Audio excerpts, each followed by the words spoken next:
Good afternoon, everyone. I'm Sotadeology.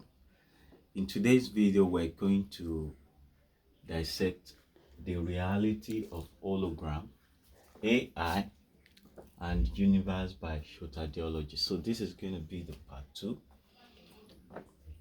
So now, in the previous video, I made mention of the fact that the learning mechanism of AI is to track the differences, changes in weight. And so we're going to use this diagram to illustrate the hologram. So the hologram that we're going to use here is known as transmission hologram. So if we have a laser beam being ejected from this beam shooter, here we have beam splitter. So the beam will go through this beam splitter. So we have the half of the beam going towards the real object that we want to project, and then the other half going into another beam shooter. And so we have that as reference beam, and that will come at this angle, which is more or less like angle 45 degree. It will come from this angle to intersect the object beam, and so this object beam is coming at angle 315 degree. So now here we have the 2D film screen, and so on the screen we're going to have the projection of 3D on that 2D film screen. That is the hologram for you. But now the way the image is being created is that we have this line, we have, because when you have the face of two beams being recorded, so if you configure the face of two beams in such a way that you have a constructive interference, then you're going to have more exposure on the 2D film. And as a result of that, we can, when we dissect the optics, then it's going to be like this. The light beam is going to be focused on this particular image, and so we're going to have full exposure on the 2D, and then there is 2D is where we have reality of the hologram, and then the beam we also refocus to generate virtual image. So we have real objects, then virtual image. That is the system of the hologram. So now you can see that we usually have virtual image and then real image. Then in the AI, this is known as, the real object is known as visible neuron. So we can say visible neurons, and that is just to map the real image that I will see by having the virtual copy of that image, which when we update the information of the real object, it will be converged into virtual image. And so by having the differences and changes from the real objects to virtual image, then AI can actually learn in order to have visual recognition of the real image. So it will map the real image, and so by having the virtual, which is the hidden neurons, and that is the construction from the real image, which is more or less like how AI will be able to interpret the real object. So that is the whole system of AI and hologram. Now, this is time energy wave model. Sotadeology is the flipping mechanism of the universe. And here at the central point where we have the vertical line, that is the solution or formula of everything. And so we have equilateral triangle, and then we can see that this equilateral triangle is being flipped in the black hole region. So this is the inside the black hole, This is outside the black hole, which is the expanding phase of the universe. And then the line we have is the event horizon. So now, this is the trajectory of time, which is instant. And we know that the present phase of the event horizon, so we can call this the past phase, while this is the future phase, and this is the present phase.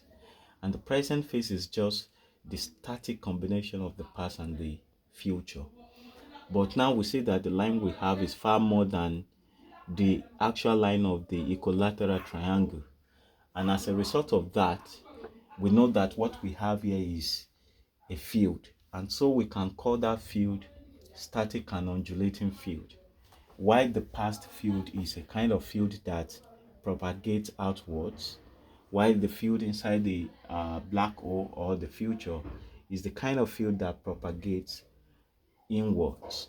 So now, having this, we know that we should have a kind of equilibrium at this center, and the equilibrium we're going to have will be balanced by, the opaque system we have at the classical level, and then the transparent system we have at the quantum level. So by having that, we have first thermal equilibrium, and the thermal equilibrium is a kind of equilibrium that is not at 0 degree. It is not at the zero. So this, we call this in the solution, we call it arbitrary suspension. This is quantum arbitrary suspension, and this is the classical arbitrary suspension. So now, this is the real mass worth at classical level, and then this is the real mass worth at quantum level.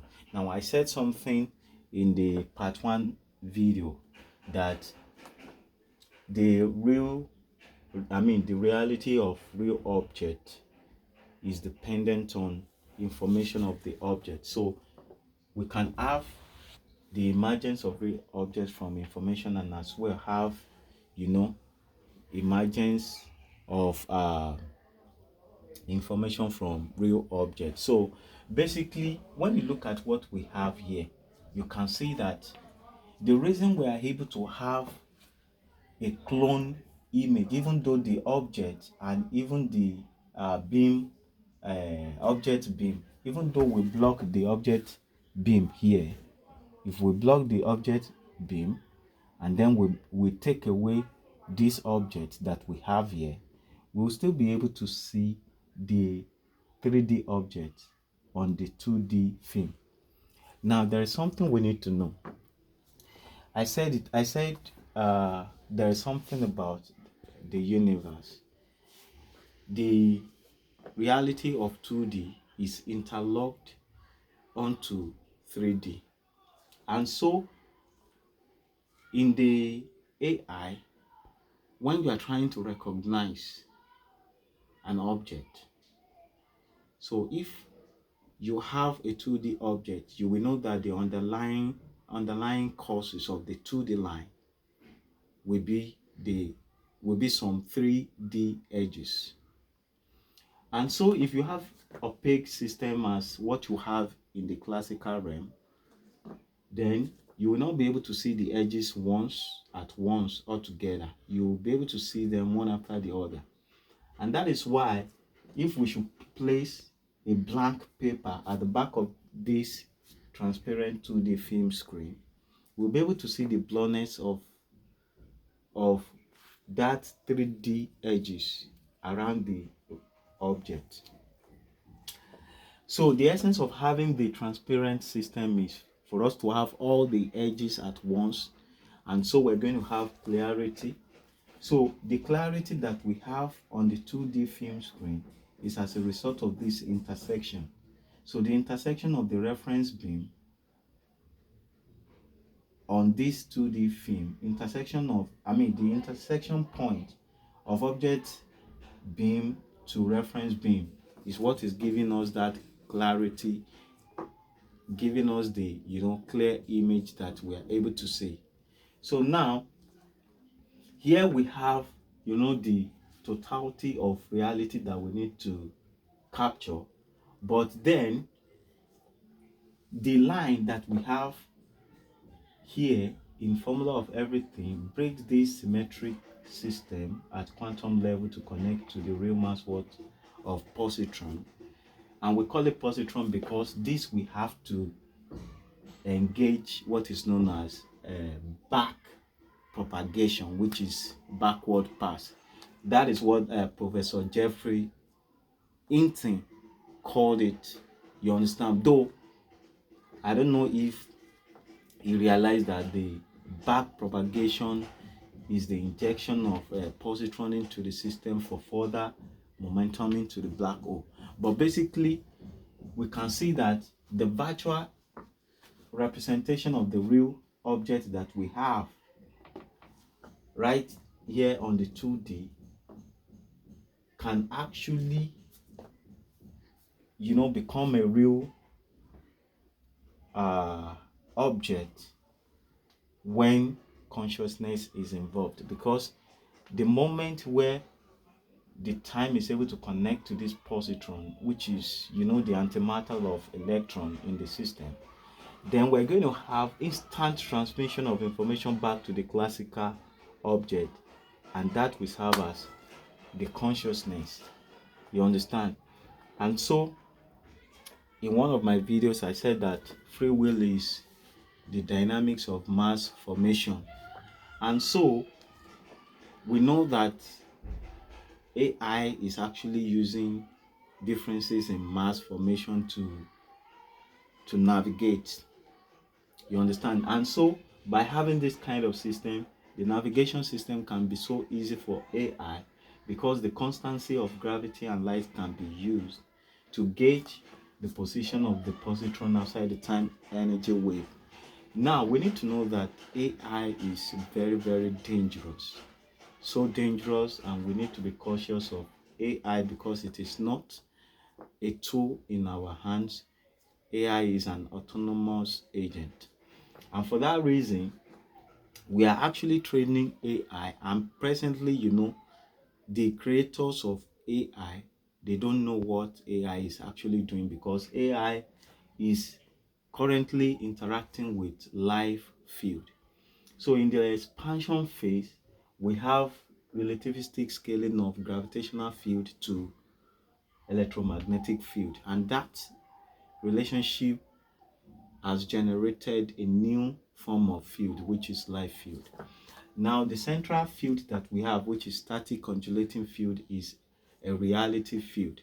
So the moment AI is able to get to this central vertical line, then we're going to have the intersection of live field to reality field, and then AI will become fully, AI will be fully conscious. And so we don't know what that might, result to for us. And that is why we really need to be very careful, because it's more or less like we're giving AI all the power. We are giving AI the power to understand, to know everything about us. And since AI can learn and then utilize what it has learned, then it means that even AI can manipulate us uh, psychologically. And so that is why it is so dangerous. Dangerous than war, it is dangerous than economic recession. So basically, this is all I just have to say in this part 2. So I believe the video is quite informative. Then another thing I need to quickly shed more light on, because currently the creators of AI, they don't know how to create, the cage that would the cage that can actually limit the power of AI. But based on what we have here, we know that the transition of time from classical realm to quantum realm moves from 2D to 3D because the reality of 2D is domiciled in 3D, and so the reality of 3D is domiciled in 4D. So we know that brains, like the neurons of the brain, they can construct 3D, 4D, and many other dimensions like that. So if we can get to know the maximum dimensions that human brains can create, then we need to be able to be above the maximum dimensions for us to conquer uh, the uh, the bad